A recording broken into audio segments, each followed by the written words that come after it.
Welcome back to the Deep Dive. Today, we are getting you ready for a journey into late 19th century Russia. And into one of the most transformative short stories ever written. That's right. We're talking about Anton Chekhov's masterpiece, The Lady with the Dog, which was first published back in December of 1899. So our goal here is pretty simple. We want to give you a kind of literary map to appreciate Chekhov's genius without, spoiling the conclusion. And when we talk about Chekhov, he's such a pivotal figure. Oh, absolutely. He's standing right on this bridge between 19th century realism, which was all about detailing external social facts, and 20th century modernism. Which was more focused on the internal, the psychological life. Exactly. His genius was making the completely ordinary feel, well, astonishing. That transition from external to internal is so interesting. But if he was a realist, why does the plot seem to flow from internal psychology? Doesn't that kind of contradict itself? That's a great question. And that's precisely his genius. Yeah. He saw that true realism wasn't just observing things. It was about capturing human complexity. Okay. Chekhov wasn't interested in vague statements. He would tell writers to use specific actions and what he called luminous details. Luminous details? Yeah, a quick, precise image that just unlocks a character's entire emotional world. The plot doesn't need big events. It just flows from the psychological growth of the two main characters. His rule was basically the story's center of gravity is just two people, he and she. And this brings us right to the core social context you need to understand, which is the idea of the protagonist Gurov's double life. What did that actually mean for a man in 1899? It was a conflict of the era. Gurov lives in a society where his public life, his job at the bank, his marriage, his clubs, it's all dictated by these very rigid, conventional roles. A performance. A total performance. Chekhov shows this public life is completely false. All the sincerity, the genuine feeling, his real self.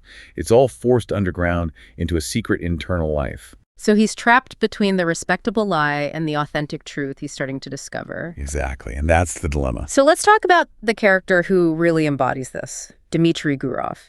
He starts the story as this cynical veteran of affairs, right? Right, he treats women very dismissively.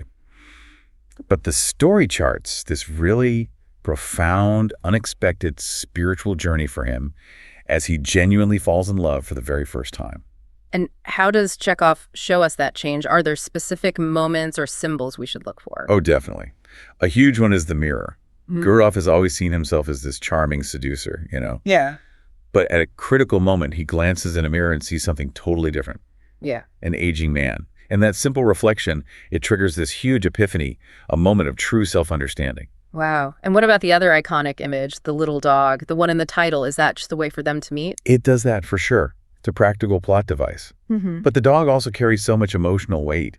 It's Anna's constant companion, reflecting her initial loneliness and vulnerability. So it's another one of those luminous details. Precisely. It's a seemingly minor thing that reveals a major emotional state. So if this is a story about such a huge, life-altering change, does Chekhov wrap it up nicely for us? Is there a clear resolution? And this is maybe Chekhov's most modern, most radical move. He absolutely avoids the neat, conventional ending you'd expect. So no clear climax? None at all.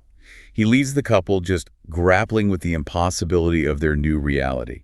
The story ends not with a solution, but with this painful realization that the truly difficult part of their journey is just beginning. That realization that genuine love doesn't create easy answers, but only harder, truer questions. That's probably why this story has endured for so long. I think so. So as you begin your deep dive into Chekhov's world, pay very close attention to those subtle actions and the small details. That's where the real story is. Thank you for joining us for the deep dive. Please subscribe and hit that follow button. The story begins now.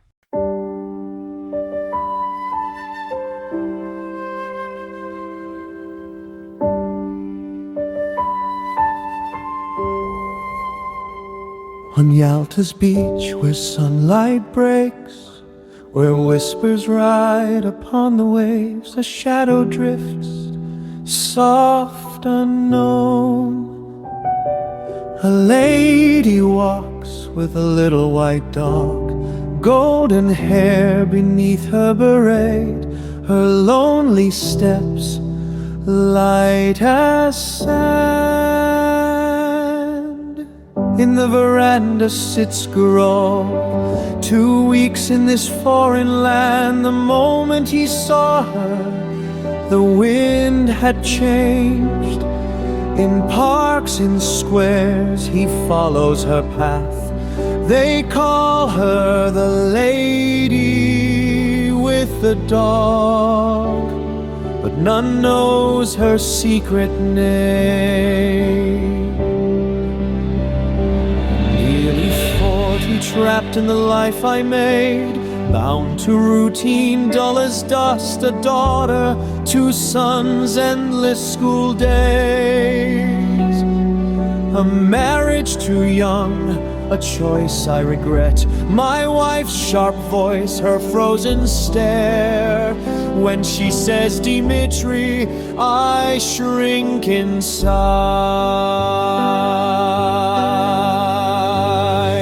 Home is hell, and I fear her still. I mock women as a lesser breed, but truth be told, it's me who can't live without them. Among men, I suffocate, but near women I breathe again. That pull, that charm, what is this power? Experience war. Romance deceives, pleasure turns to tangled pain. Yet each time I see a woman like her, the wounds fade,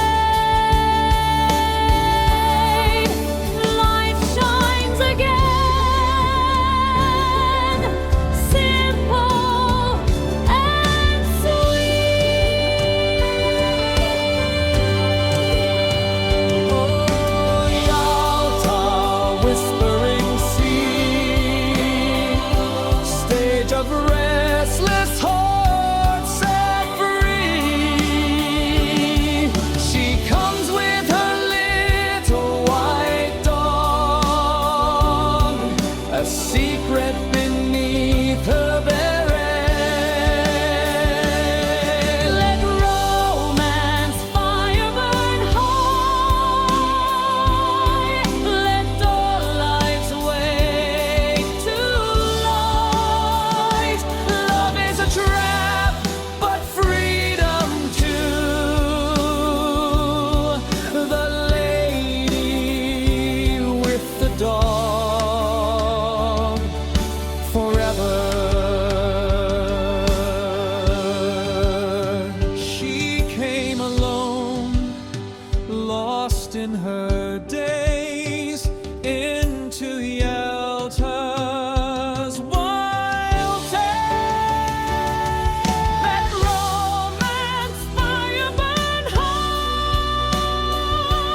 Love is a trap, but freedom too.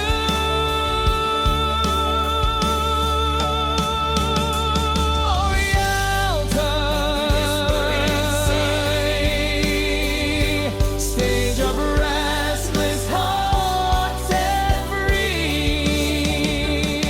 She comes with her little white dog, a secret beneath her beret. Let romance fire burn high. Let dull lives wake to light. Love is a trap, but freedom too. The lady with the dog, forever. A touch of fate, a journey begun.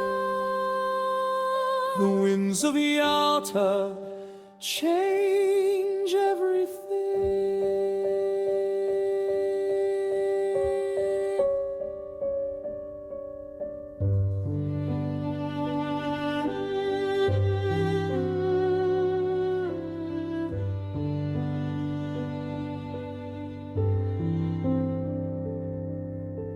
Evening falls in the garden's glow. She sits 3 tables away, rumors of Yalta, wild and sweet.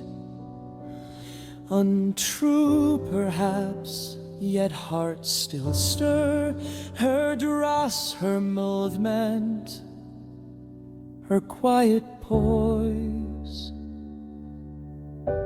A married woman, first time here, adrift in boredom. He waves to her dog, gentle and kind. The tiny Pomeranian wags its tail. A whistle, a bark, a small hello. But destiny begins in that glance. A fleeting spark, a stranger's smile, and suddenly the heart he loved.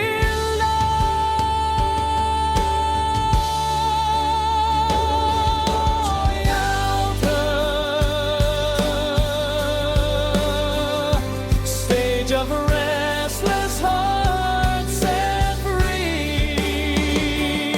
She comes with a little white dog, a secret beneath her beret. Let romance fire burn high. Let dull lives wake to light. Love is a trap, but freedom too. The lady with the dog forever.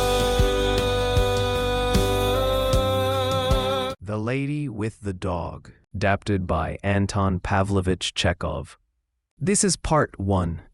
A new person had shown up on the beach in Yalta, a lady with a small white dog. Dmitry Gurov had been there for 2 weeks already, so he knew the place pretty well. He was sitting at Vernie's pavilion one day when he spotted her, a fair-haired young woman, medium height, wearing a beret. A white Pomeranian dog was running behind her. Over the next few days, Gurov kept seeing her around town. She walked alone in the public gardens and the square, always wearing the same beret, always with the same white dog. Nobody knew who she was, so everyone just called her the Lady with the Dog. Gurov thought about it while sitting in his room.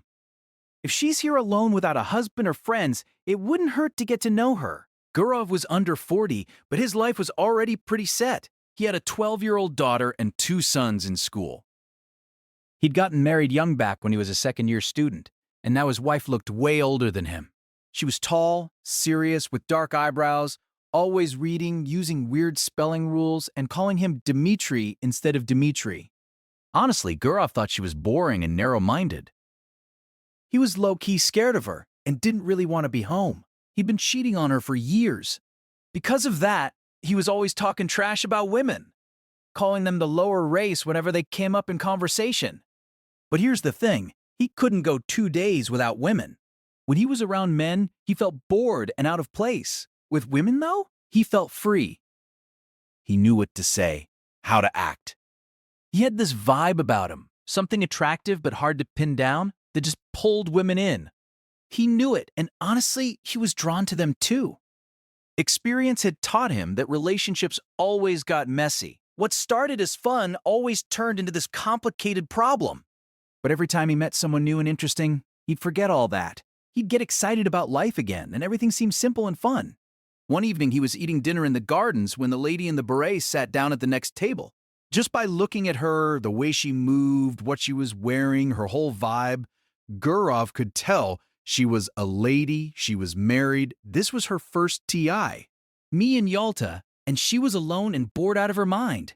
People always talked about how wild Yalta was, but Gurov knew most of those stories were cap. They were made up by people who wished they could be that crazy.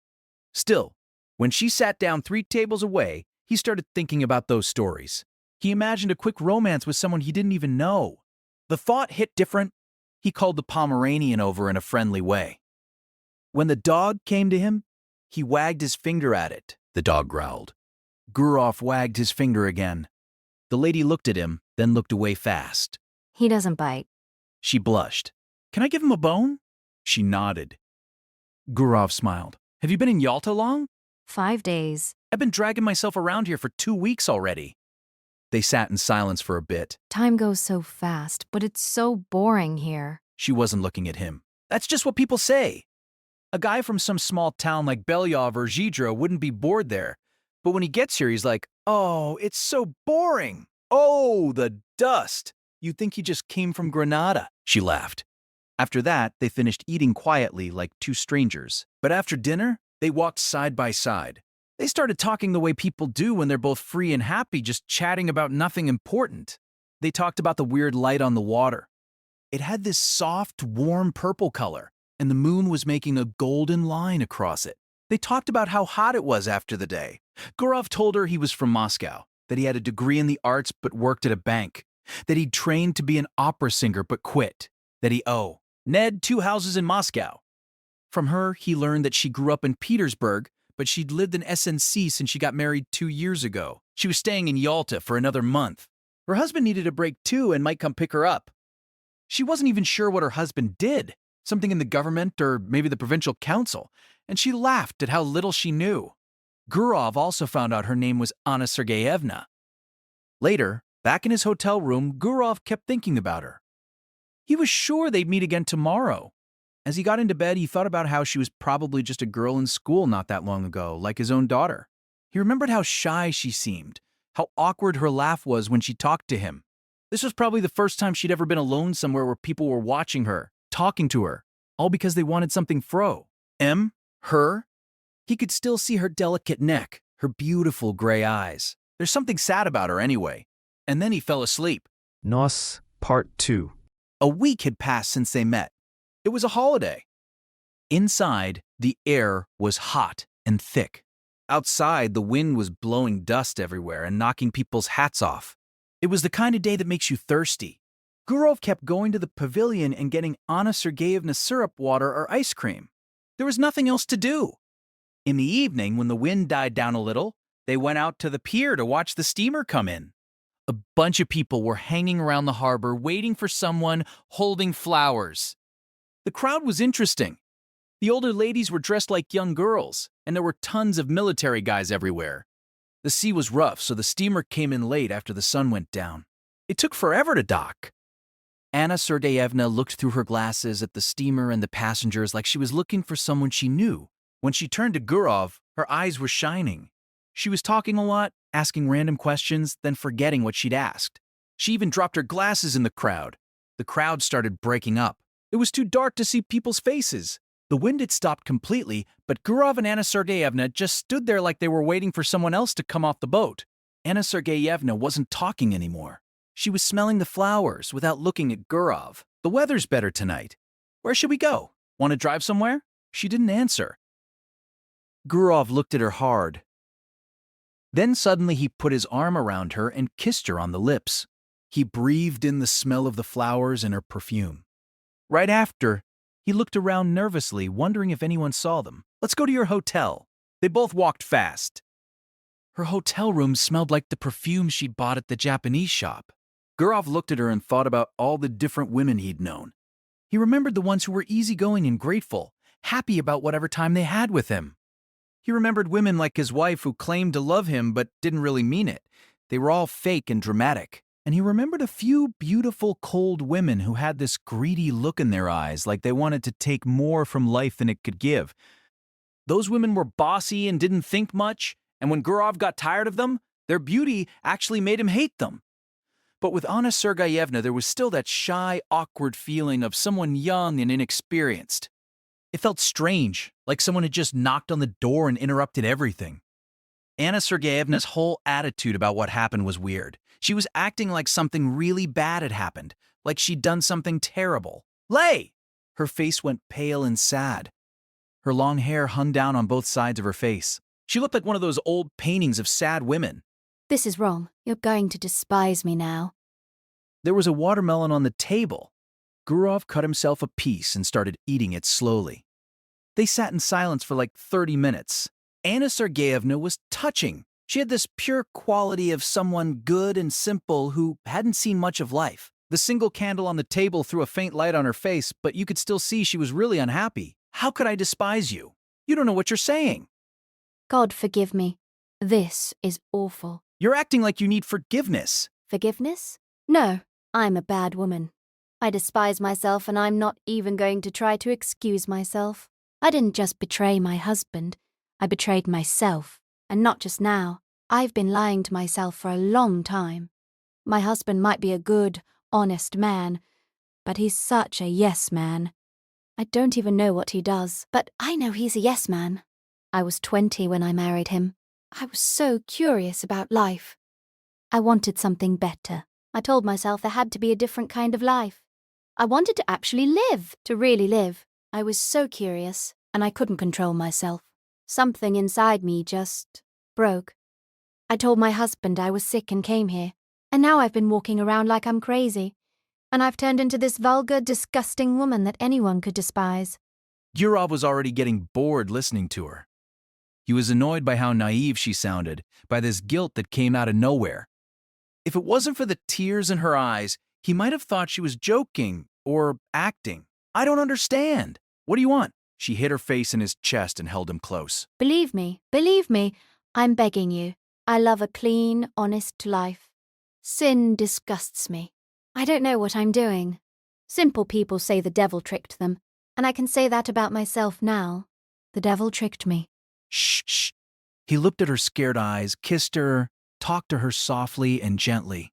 Little by little, she calmed down. She started feeling better, and they both started laughing. When they went out later, there was nobody on the beach. The town with its cypress trees looked almost dead, but the sea was still crashing loud on the shore. A single barge was rocking on the waves, and a light was blinking sleepily on it. They found a cab and drove to Orienda. I found out your last name in the hotel lobby. It was written on the board, von Diederitz.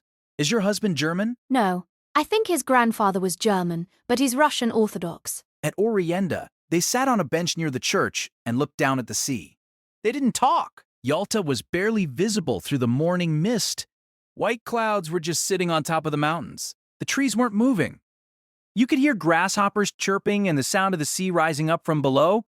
This hollow, monotonous sound that felt like peace, like eternal keep waiting for us. It must have sounded like that before Yalta and Orienda even existed. It sounds like that now, and it will keep sounding like that even after we're all gone. And in that fact, in the way the sea doesn't care about our lives or deaths, maybe there's some promise that we'll live forever, that life keeps moving. G forward on Earth, always getting better. Sitting next to this young woman who looked so beautiful in the early morning light, surrounded by the sea and mountains and clouds and open sky, Gurov. V thought about how everything in this world is actually beautiful when you really think about it. Everything except the stuff we do to ourselves when we forget who we are and what we're supposed to be doing. A man, probably a guard, walked up to them, looked at them, and walked away. Even that small moment felt mysterious and beautiful. They saw a steamer coming from Theodosia, its lights off in the glow of the sunrise. There's dew on the grass. Yeah, time to head back. They walked back to town. After that, they met every day at noon on the beach. They'd have lunch and dinner together, go for walks, watch the sea. Anna kept saying she slept badly, that her heart was racing. She'd ask the same questions over and over, sometimes worried he was jealous of her, sometimes worried he didn't respect her enough. A lot of times when they were alone in the gardens or the square, Gurov would suddenly pull her close and kiss her hard, not doing anything, these kisses in broad daylight while he looked around scared someone would see them. The heat, the smell of the sea, and all these rich, well-dressed people walking around, it all made Gurov feel like a different person. He told Anna how beautiful she was, how amazing. He couldn't stand being away from her, not even for a second. But Anna was often quiet and kept asking him to admit he didn't respect her, didn't love her at all, just thought of her as some regular woman. Almost every evening they'd drive somewhere outside the city to Orienda or to a waterfall. Every trip was incredible. The scenery always blew them away. They were expecting her husband to come, but instead a letter arrived. He said something was wrong with his eyes and he was begging her to come home as fast as possible. Anna got ready to leave right away. It's good I'm leaving. It's like fate telling me something. She left by coach and Gurov went with her. They drove all day. When she got into her seat on the express train and the second bell rang, she looked at him one more time. Let me look at you one more time. Look at me one more time. That's right. She wasn't crying, but she looked so sad it seemed like she was sick. Her face was shaking. I'll remember you. I'll think about you. God be with you. Be happy. Don't hate me. We're parting forever. It has to be this way. We should never have met. God be with you. The train moved fast. Its lights disappeared. A minute later, you couldn't even hear it anymore, like everything had worked together to end this sweet craziness as quick as possible. Gurov stood alone on the platform, staring into the dark, listening to grasshoppers chirping and telegraph wires humming. He felt like he'd just woken up. He thought about how there had been another adventure in his life, and now it was over. Nothing was left except memories. He felt sad and a little guilty. This young woman he'd never see again hadn't been happy with him. He'd been warm and kind to her, but there was always this light irony in his tone, this condescending vibe of a man who was way older and way more experienced. She'd always called him kind and special and noble. Obviously, she thought he was different from who he really was. He'd accidentally tricked her. The station already smelled like autumn. It was a cold evening. Time to head north. Definitely time. He left the platform. Back in Moscow, everything was in winter mode. The stoves were heating the houses. In the mornings, it was still dark when the kids were eating breakfast and getting ready for school, and the nanny would light a lamp for a bit.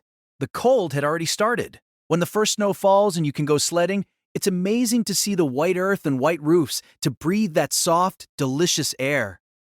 It takes you back to when you were young. The old linden and birch trees, covered in frost, look friendly and kind. They feel closer to your heart than palm trees or cypress trees. Being near them, you don't want to think about the sea and mountains. Gurov was born in Moscow. He got back on a beautiful cold day. When he put on his fur coat and warm gloves and walked down Petrovka Street, when he heard the church bells ringing on Saturday evening, his trip to Yalta suddenly felt boring. He didn't care about it anymore. Little by little, he got caught up in Moscow life. He started reading 3 newspapers a day and saying he didn't read Moscow papers on principle. He wanted to go to restaurants and clubs and dinner parties and celebrations. He was happy when important lawyers and artists came over, and he played cards with a professor at the doctor's club. He could eat a whole plate of salt fish and cabbage. He thought that in another month, Anna Sergeyevna would just be a fuzzy memory, and he'd only see her in his dreams sometimes, smiling like all the aught. Her dream people. But more than a month went by. Real winter came, and everything was still clear in his memory. It was like he just said goodbye to Anna yesterday, and his memories kept getting stronger. When he was sitting in his study in the evening and heard his kids doing homework, or when he heard music at a restaurant, or when the wind howled in the chimney, suddenly everything would come back to him. He'd remember what happened on the pier, the early morning with mist on the mountains, the steamer from Theodosia, the kisses. He'd walk around his room for a long time, remembering it all and smiling. Then his memories would turn into dreams, and past and future would mix together in his head. Anna didn't visit him in dreams, but she followed him everywhere like a shadow.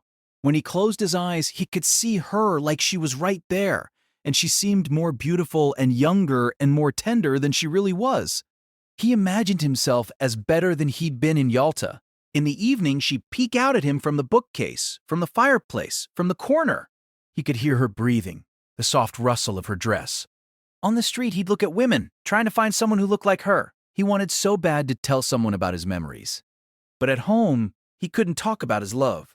He had nobody outside either. He couldn't talk to his tenants or anyone at the bank. And what would he even say? Had he been in love? Was there anything beautiful or interesting or just worth thinking about in what happened between him and Anna? There was nothing to say except vague stuff about love and women. Nobody understood what he meant. Only his wife would raise her eyebrows and say something. The whole lady killer thing really doesn't work for you, Dmitry. One evening, Gurov was coming out of the doctor's club with an official he'd been playing cards with. He couldn't help himself. If you only knew what an amazing woman I met in Yalta. The official got in his sleigh to leave, but then he suddenly turned back and shouted, Dmitry Dmitrich, "What?" you were right tonight. That sturgeon was way too strong. Those ordinary words hit Gurov like a punch. They made him angry and disgusted. What terrible manners these people had. What useless nights, what boring empty days. Card games and eating too much and drinking too much and always talking about the same things. Pointless stuff that takes up all your time and energy. And at the end, you got nothing. A life that's pathetic and cut short and worthless. You can't escape it. It's like being in a crazy house or prison. Gurov didn't sleep all night. He was so angry. He had a headache all the next day. The next night, he barely slept. He kept sitting up in bed thinking, or pacing his room. He was sick of his kids, sick of the bank. He didn't want to go anywhere, talk to anyone. In December, during the holidays, he decided to take a trip. He told his wife he was going to Petersburg to help a young friend with something, but he actually went to S-. Why? He wasn't even sure himself. He wanted to see Anna Sergeyevna. He wanted to talk to her. He wanted to set up a meeting if he could. He got to SO in the morning and got the best room at the hotel. The floor was covered with gray military cloth. On the table was an inkstand covered in dust with a little horseman on it that had lost its hat and head. The hotel porter told him everything he needed to know.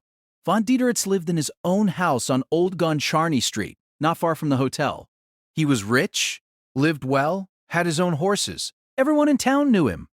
The porter said the name like Drittiritz.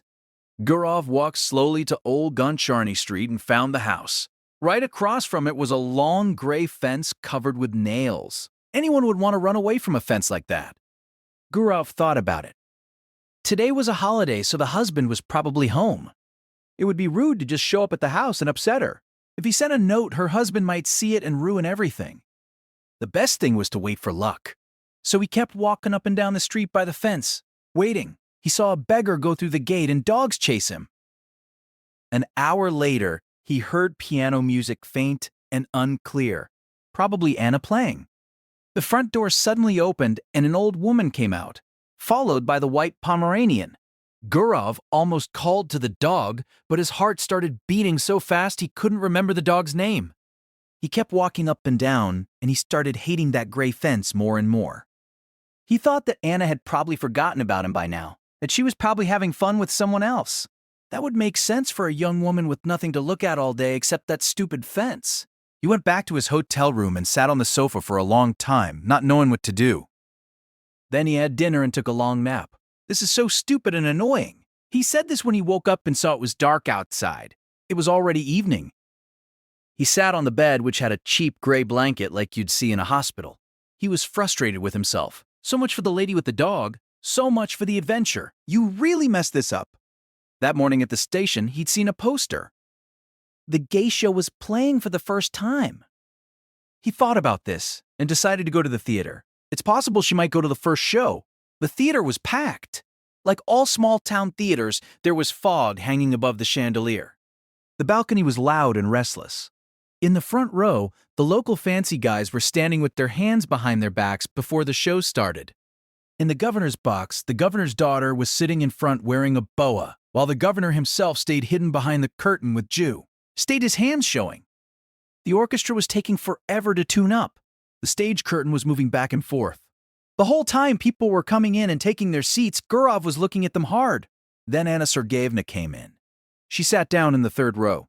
When Gurov saw her, his heart squeezed. He suddenly understood that in the whole world there was no one as close to him, as important to him, as precious.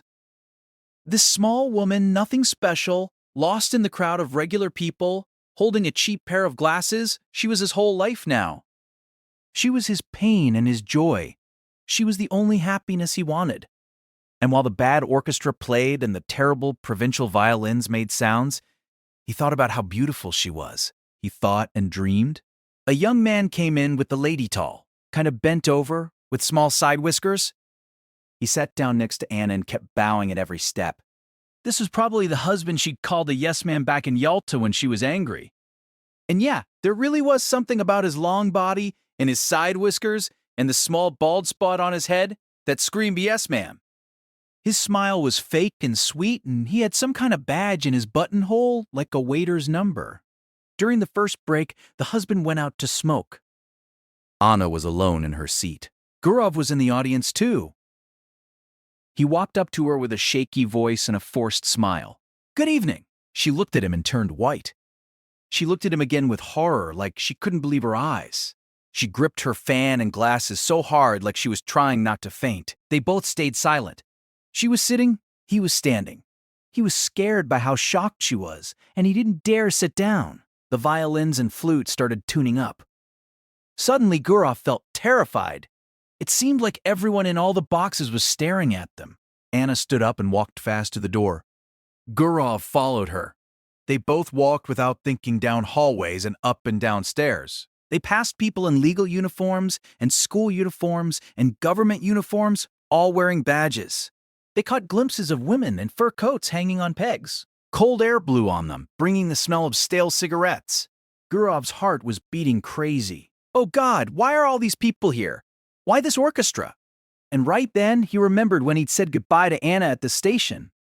He thought everything was done, and they'd never meet again. But now he understood they were nowhere near the end. On a narrow, dark staircase with a sign that said, "To the amphitheater," Anna stopped. You scared me so bad. Oh, you scared me. I almost fainted. Why did you come? Why? Anna, please understand. I'm begging you to understand. She looked at him with fear and hope and love. She stared at him hard, trying to remember his face. I'm so unhappy. I haven't thought about anything but you this whole time. I only exist because I think about you. I wanted to forget you, to just forget. But why did you come? Why? 2 schoolboys were smoking and looking down from the landing above them, but Gurov didn't care. He pulled Anna close and started kissing her face, her cheeks, her hands. What are you doing? Stop. We're crazy. Leave today. Leave right now. I'm begging you by everything that's sacred. There are people coming. Someone was coming up the stairs. You have to go. Do you hear me, Dmitry Dmitrich? I'll come see you in Moscow. I've never been happy. I'm miserable now and I'll never be happy. Never. Don't make me suffer more. I swear I'll come to Moscow. But we have to leave now, my dear, good, wonderful one. We have to leave. She squeezed his hand and started walking down the stairs fast, looking back at him. He could see in her eyes that she really was miserable. Gurov stood for a bit, listening. When all the sounds were gone, he found his coat and left the theater. Part 4. Anna Sergeyevna started coming to Moscow to see Gurov. Every 2 or 3 months, she'd leave S, telling her husband she was going to see a doctor about some health problem. Her husband believed her and didn't believe her at the same time. In Moscow, she stayed at the Slaviansky Bazaar Hotel. She'd send a guy in a red cap to get Gurov. He'd go see her and nobody in Moscow knew about it. One winter morning, Gurov was on his way to see her. The messenger had come the night before when he was out. His daughter was with him. He wanted to drop her off at school on the way. It was snowing big wet flakes. It's 3 degrees above freezing and it's still snowing. The thaw is only on the surface. Way up in the atmosphere, it's a totally different temperature. Why don't we get thunderstorms in winter, Dad? Gurov explained it. He was talking while thinking about where he was going. No one knew about it. Probably no one ever would. He had 2 lives. One was open, people could see it, they knew about it. It was full of half-truths and half-lies, just like everyone else's life. But he had another life running in secret. And through some weird accident of fate, everything that mattered to him, everything interesting and real, everything he was honest about, all of that was hidden from people. And everything fake about him, the mask he wore to hide the truth, his job at the bank, his club conversations, his lower race comments, his appearance, says at parties with his wife, all of that was visible. He judged other people the same way. He didn't believe what he saw. He always figured everyone had a real interesting secret life hidden under the cover of darkness. All real life was based on secrets. Maybe that's why civilized people were so nervous about privacy. After he dropped his daughter at school, Gurov went to the Slaviansky Bazaar. He took off his fur coat downstairs and went up quietly. He knocked soft on the door. Anna was wearing his favorite gray dress. She'd been waiting since the night before, exhausted from the trip and the stress. She was pale. She didn't smile when he came in. She just fell into his arms. Their kiss was slow and long, like they hadn't seen each other in 2 years. So, how's it going there? Any news? Wait, I'll tell you. I can't talk right now. She couldn't speak. She was crying. She turned away and pressed her handkerchief to her eyes. Let her cry it out. I'll just sit and wait. He sat in an armchair. Then, he called for tea. While he drank it, Anna stood at the window with her back to him. She was crying because she was emotional, because she was sad about how hard their life was. They could only meet in secret, hiding like thieves. Wasn't their life already broken? Come on, stop now. It was clear to Gurov that this love wasn't going to end anytime soon. He couldn't see where it would end. Anna kept getting more and more attached to him. She loved him so much. It would be impossible to tell her this had to end someday. Besides, she wouldn't believe it anyway. He went to her and put his hands on her shoulders to say something nice and comforting. But right then he saw himself in the mirror. His hair was already turning gray. It was weird to him that he'd gotten so much older, so much less attractive in just a few years. The shoulders under his hands were warm and shaking. He felt sad for this life, still so warm and beautiful, but probably not far from starting to fade and die like his own. Why did she love him so much? He always seemed different to women than he really was. They loved the man they imagined, the one they'd been looking for their whole lives. And when they realized their mistake, they loved him anyway. And none of them had ever been happy with him. Time passed. He'd meet them, spend time with them, then leave. But he'd never actually loved anyone. Not really. And only now, when his hair was gray, had he actually fallen in love for the first time in his life. Gurov and Anna loved each other like people who were super close, like husband and wife, like best friends. It seemed like fate had meant them for each other. They couldn't understand why he had a wife and she had a husband. They felt like two birds caught and forced to live in different cages. They forgave each other for their pasts, for the things they were ashamed of. They forgave everything in the present, and they felt like this love had changed them both. In the past, when he felt bad, Gurov would comfort himself with whatever argument he could think of. But now, he didn't care about arguments anymore. He felt real compassion. He wanted to be honest and tender. Don't cry, my love. You've cried enough. That's enough. Let's talk now. Let's think of a plan. They spent a long time talking together, trying to figure out how to stop hiding, stop lying, stop living in different towns and not seeing each other. How could they be free from this impossible situation? How? How can we do this? How? It seemed like soon they'd find the answer. Then a new, beautiful life would start. But they both understood they still had a long, long road ahead, and the hardest, most complicated part was just beginning.